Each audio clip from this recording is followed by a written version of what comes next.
Hey Amyra, welcome to Bollywood Life. Thank you. Thank you for having me. All right, so it was your birthday day before yesterday. Tell me, how was your quarantine birthday? It was definitely a very shant birthday, something I have. Belated happy birthday. Oh, thank you so much. So yeah, it was definitely celebrated in a way that I haven't celebrated it in a long time. So yeah, but I got to spend it with my parents, and I got to spend it in my old childhood home because I live alone. So I've been staying with my parents since this lockdown, like 3 weeks after the lockdown began. And yeah, it was a very shant birthday, which is going to be re-celebrated once this lockdown is over. All right, we'll hope for that. The lockdown gets over very soon. So let's talk about something. Since the time you have come in the industry, Amyra, you have got an audience that is a niche audience that likes you. Okay, that respects your work. They also praise your work. So tell me, how does that make you feel when so many people are loving you? You know. I feel very happy, and it just makes me like, like then you just feel like, okay, I'm doing the right thing. Because so many times, I mean, we come into the industry and we're not around like the best people all the time. So you don't know whether what you're doing is right or what you're doing is wrong. But then, like, you see the kind of support you kind of get. And even though I haven't done so many movies, whatever I've done, I mean, the kind of fan base that has sort of come out and started supporting me. I mean, I just feel like, okay, I'm sort of on the right track and I'm going on the right road. So, yeah, and it makes me want to just push myself even harder and like do better work and make them even more prouder. So, yeah, but now I think everybody wants me to do a comedy. So they're like, stop doing such serious roles, do something fun now. And I'm like, no, I only have serious projects. All right, but you'll do good in comedy. You see, you're laughing so much, you'll do good in comedy. Yeah, but like I feel like my entire life sometimes is a comedy, and I feel like I have such a dark, sarcastic kind of sense of humor. So my comedy is very different from what people perceive it to be. Like I'm not like this happy, bubbly person all the time. Like I have a very dark humor that I've gotten from my dad, I think. And yeah, so for me, I would probably want to do something like a horror comedy because that's again more my kind of genre, or like a black comedy. So yeah, so that's my space when it comes to doing something that's in that funny zone. All right, so listening up, producers and directors out there, knock knock. Amaya is looking for a dark comedy role. Can you guys just call up for audition? Anytime, happily to audition for that. All right, so tell me. I know a lot of people might have asked you this question: what you've been doing during this lockdown. So tell me, lockdown is over. Again, now few more days to go. What are you gonna do after this for the remaining lockdown period? Yeah, I'm working out now. Like you said, it was my birthday day before yesterday, so I really indulged. I allowed myself to just go a little too hard on the food, and I finished like half my cake on my own. Because there's not really people to send it to, and we don't want it to go bad, and you shouldn't waste food. So, yeah, ate half of that. But yeah, I'm just working out, keeping my social media content up because now, as soon as the lockdown ends, I'm not gonna have as much time to like make the funny videos or the dance videos that I've been doing. I'm getting back to my scripts, just preparing because I know as soon as this lockdown ends, there's gonna be a major date clash with everyone. So it's best to just know all my lines now and not worry about which project I'm shooting for and oh, I didn't practice this or that. So yeah, we're basically getting ready to start shooting again and to start working again and to expect that hectic schedule which I've really missed. Right. So, but tell me, see, the cinema is not going to be the same what it used to be now. Once the lockdown is over, it's going to be a different world out there. In that world, the OTT platform is booming. So, do you think OTT will take over, will like get inclined toward OTT more? And I think so. Cinema will only be there for the blockbuster, the big movies, multi-star movies. What do you think about that? Yeah, in a way, I feel like anyway that was kind of happening where OTT was sort of taking over and coming up with some amazing content, whether it was a series or a movie. I mean, even if you take a film like Extraction, I mean, I loved it. I didn't care that it was like just on Netflix and not released in the theater, because ultimately, I mean, we are a very on the go kind of generation. And for someone like me, when I travel from Mumbai to Chennai or Mumbai to Hyderabad, I'm constantly like traveling. I want to watch something. I don't want to be on a plane where my mind is like on the fact that it's a flight and all, because I'm scared of flying. So I honestly watch a lot of movies. So for me, a Netflix, Amazon, Hotstar is a must. And I need to see something new, something that'll like, keep my mind of everything else. So I feel like it was happening, but now I feel like because of the pandemic and because of the panic and fear that it's created, a lot of people aren't going to be going out that much. And I believe, for example, Netflix's viewership had just doubled in this month. Right. Because of this. So it's incredible to see how people are actually like sort of taking it in and being like, okay, now this is sort of the future. So it's quite interesting to see. I have two shows with Amazon, which I'm very happy about. But that was before the pandemic. And now I'm waiting to see how content is also going to be picked up, because now it's going to be all about that. You're not just going to go spend money to see something that's probably not very smartly written and not very well directed just because you've got a big star. Now it is about the content, and now even like it's a lot of players are coming in, so it's going to be really interesting to see where cinema actually goes and where Bollywood actually is taken. All right. So talking about the two Amazon series, that project, can you tell us something about that? Because what's happening there?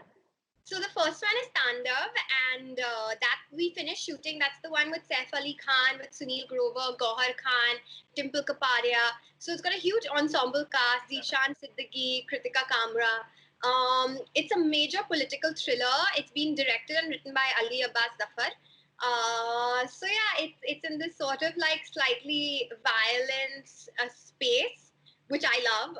So for me, any good thriller that's like got that. Yeah, I know. It's really cool because it's genuinely full of suspense. Every episode is gripping, and I remember I read the script and I was just like, but I don't have much in season one, and then I was just like, okay, fine, season two looks kick-ass. Yeah, I'm in this.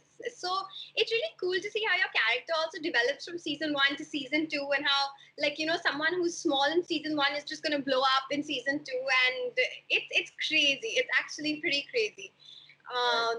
And I'm somebody who's very interested in politics, and I believe even now, because everybody's just seeing the way our country is being ruled. So I feel like politics itself and the interest is sort of budding. So it's a great topic also to be a part of at this point. And the next one is Dongri to Dubai. And I was Dubai. Yes. I was in the middle of shooting for that when they called the lockdown. So I think that's going to be the first project I'll be getting back to, because we had a deadline, and now I guess the deadline's going to change. So, I mean, that's also another lovely violence crime drama. And it talks about the early life and how Dawood became Dawood Ibrahim. And it's exciting. It's really exciting. Yeah, it's basically based on the book, right? Yeah, it is the book. It's the book, and the screenplay has been adapted by Hussein Dalal. So we've got a very good, we've got a very good team, I would say.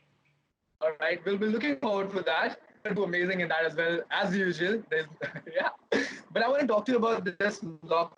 Have you heard about the Locker Room Boys page on the Instagram? What's happening out there? Have you heard about this page? So, as a Yes. woman, as a woman, how that make you feel when you first see such horrific and such kind of comments and such kind of posts? What makes you feel like that? What goes in your mind when you see all that? See, more than me, I actually have two nieces. One is 16. She's going to turn 16 this year, and the other one has turned 14.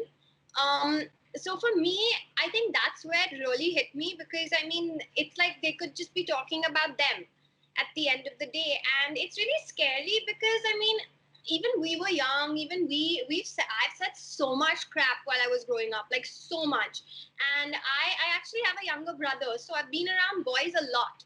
And even the way they talk, sometimes even I wanted to slap them, but it was never like this.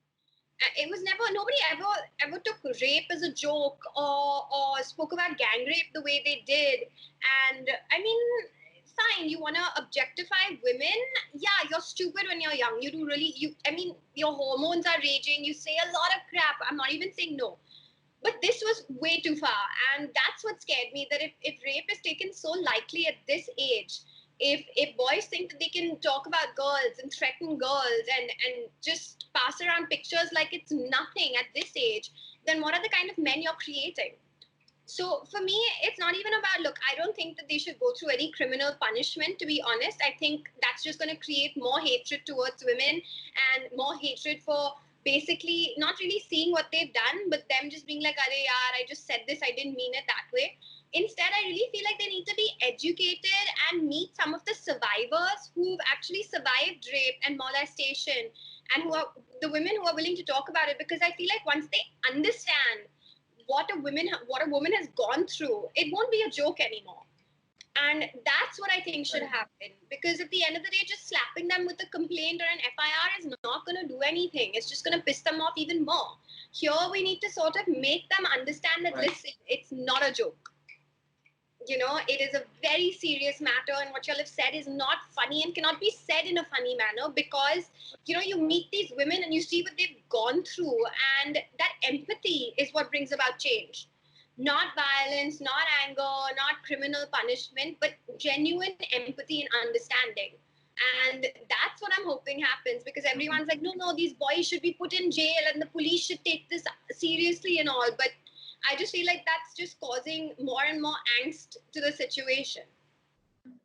Because me being a guy, me being a boy, once when I went through all that, I was myself disgusted. I'm like, am I from the same species, or like what do you say? Am I from the same men zone? Because it's not even spoiling your name, it's spoiling the whole men of the world. That's not done, right? So I was trying to think what can be done to tackle such problem. So social awareness, like I said, that's the best thing to teach this young boys to not objectify women in such a way. I guess that's the best option that we can take right now. Yeah, I mean, at the end of the day, like I said, we've all been young, we've all been there where we said something stupid, but I feel like some of these boys are so sheltered, they've probably never met a victim of like abuse. Forget rape, forget molestation, but genuinely, like, you've not seen the side where a woman is helpless, where she's raised you, she's taking care of you, and you can still talk about her like that because you're young, so you don't really think that way, you don't think maturely. But like I said, the fact that gang rape and rape has become a joke is not okay. So I guess let's all work together and make this world a better place and a safe place for women. That can be done. We all can work towards it. I mean, more than us, this is where the schools actually have to sort of do something, because I mean, here that's where they spend most of their time. That's where they interact with the girls, to be honest. So it's actually now something that our education system has to sort of implement in a way that, okay, this is okay to say, and this is absolutely criminal. You can't say this. Right. So true. Okay. On a lighter note, I have some social media questions for you. Fans have been asking such questions. Okay, so let me shoot the first question for you. Okay, the most question that I got from the audience, the first one is like, if you had an option with a celebrity, which celebrity would you choose? For a lockdown? Yeah, like a partner for lockdown. I would say Deepika, because the way she's cooking, I really want her to cook for me. Okay, that's a very good option. I Yeah. just hope Ranveer Yeah. lets her go out of the house first. Like she would best though, because she looks like she can make anything now. Yeah, that's so true. Okay, so the next question that I have is like, okay, what shows are you currently binge watching and you recommend your fans to watch? So there's a really nice show called How to Get Away with Murder. It's a Okay. law. Listen, it's a law crime drama. It's brilliant. I love it. I love all these suspensions, but on a lighter note, you can watch another show called Working Moms, which is really funny. There's another like sort of funny thriller show called Good Girls, which I would really recommend, because it's got a bit of comedy, but it's also like gripping. Movies.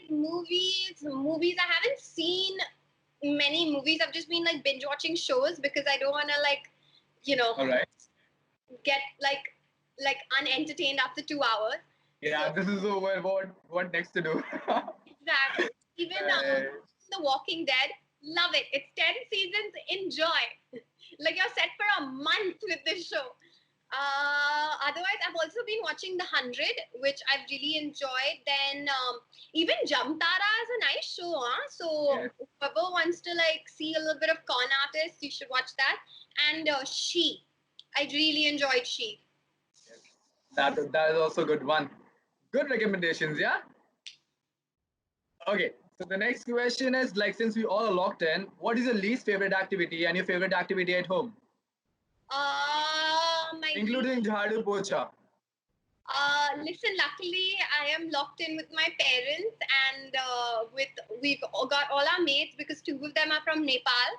So they wanted to stay here because they have no way to go home, and so we're all chilling. I'm having a blast. I'm Lucky I'm, you. I'm learning a little Nepalese because there's nothing else to do, so they're teaching me. But yeah, we're all having fun. We're playing cards. I love playing cards with my dad. So when he comes back from work, after he comes back from the hospital, he's just like chilling with me, playing some cards. I discovered that my mother cannot play Uno. She's got some weird brain thing when it comes to that. So she's really struggling. But yeah, I mean, she tried to teach me how to cook. That is my least favorite activity because I don't enjoy spending time in a hot kitchen making food. I feel like I would rather just order it. Plus, my brother is the chef in the family and he's in London, so I'm just gonna let him have that. Okay. But yeah, I mean, we're all staying positive basically, and just making sure that none of us get super bored where we're getting on each other's nerves and giving each other thoda space. And when one of them wants to go down for a walk, I'm the one who goes with them to make sure that they actually behave themselves because our parents have started becoming very immature and silly sometimes. To, as children, we need to make sure that they behave themselves right now. So True. it's all good. All right, that's a very good one. Okay, so tell me, they say we make a habit or break a habit in 21 days. We had so many days to make or break a habit. Did you make a habit or break a habit? Anything? Not at all.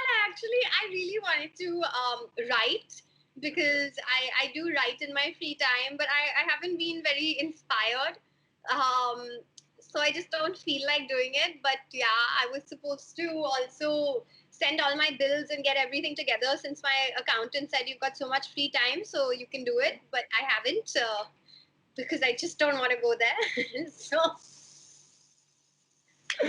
All right. absolutely not productive during this lockdown, I have to say. All right. So talking about this productivity, the next question that comes in, like a lot of youngsters are really taking the pressure of being productive during this time. They're like, I don't have anything to do. What can I do? Should I wait for it or should I join something, do something? They have a lot of pressure going on in their mind right now. So do you think taking that pressure is good right now? They can just sit, chill back, like chill and like do whatever they want to do later. See, I get being frustrated because you're bored, so you can definitely pick up a hobby, do something that will make you happy. But the pressure of having to be productive right now shouldn't be there because, look, you don't have access to a lot of things. Yes, we are lucky we're in the generation of Wi Fi, so you can get a lot of information online. But at the end of the day, if you don't feel like doing something, if you do feel a little lazy, if you feel a little flustered, I mean, don't beat yourself up about it. Honestly, no one is really being that productive. I don't know a lot of people who picked up a new skill, or even my director and writer friends have not been writing a lot. They've openly said, like, listen, if we feel like writing, we write. If we don't feel like writing, we don't write. Because at the end of the day, you are in a position where it is extremely frustrating. You are going to feel anxious. So don't give yourself that added pressure, that added, like, little beating in your head, because at the end of the day, I'm pretty sure like 80% of the population is just chilling. That's true. That's true. That's so true. Okay, so the next one is like, are you following any beauty regime to keep your skin good or something like that? Can you recommend few packs or anything for homemade packs? So I am just like, luckily, touch wood, I haven't been putting on makeup. So these 2 months of just my skin breathing have really, really helped it. But otherwise, I'm very like aram say that way, because you can't like really do too many things to your skin. So for me, it's just like washing, exfoliating your face with a exfoliating face wash, and any homemade mask that you want to do. So if you've got dark circles, potato juice, I'm not kidding, like literally potato juice is the best thing to put under. It's the best for dark circles. If you want that glowing skin, I would recommend making a tomato and apple paste. So you basically take half a tomato, half an apple, you have to grind it together, literally make it into a paste, drain out all the water, and apply that as a face mask for 30 minutes and just wash it off. That causes your skin to like glow, and it actually helps you because it's a lot of vitamin A. So it pumps back a little bit of collagen into your skin. But otherwise, yeah, I would say that's basically it. You can even put a little dahi on your face if you're feeling like you've got a lot of dry skin. That's very good for rehydration. But otherwise, just cut out the makeup. I mean, even if you want to do videos and all, just make sure you've got good lighting. You don't need makeup. Let your skin breathe. I mean, take this time to allow your skin to basically breathe and get all your nice collagen cells back. That's all. Right. Okay, that's a very good recommendation. Okay, so the last thing that I'm gonna ask you right now, see what's going outside is it's really dangerous and horrifying what's going outside. People are still not understanding that they don't have to go outside. It's not safe. They have to keep themselves safe and their family safe. But when celebrities like you talk, they try to listen. Okay, they try to listen and actually give a ear. So I would urge you to just give a shout out to such people, ask them to stay home, keep their family safe and the surroundings safe. Can you do that? Of course I can. I mean, here I'm sitting at home with my family. I go down with my mother to make sure that she doesn't, she wears her mask, she doesn't touch anything, she doesn't do any of that. So, I mean, here it's just about you being a responsible person, and it's about you taking care of your family. And more than anything, forget the other people. But if you decide to go out, if you decide to like sort of break this lockdown, you are harming your loved ones. Forget anyone else, but literally you will be like, if God forbid, if any of your parents do get COVID and you realize that it's because you went out, you'll never be able to live with yourself. So why do that? So just stay home, listen to your CMs and your politicians. When they say stay home, they have a reason for it, and just wait it out. I mean, you're not alone, we're all in this together, and we are all waiting it out. Yeah, and I hope the world that we go in is gonna be more humble, more supportive, and more appreciative towards humanity. I hope so. So thank you so much for doing this with me. Thank you so much for chatting with me. It's amazing. We'll do this in person when everything is over. I'll see you in person and we can do this interview in person, right? Definitely. Thank you so much for your time. It was sweet talking to you.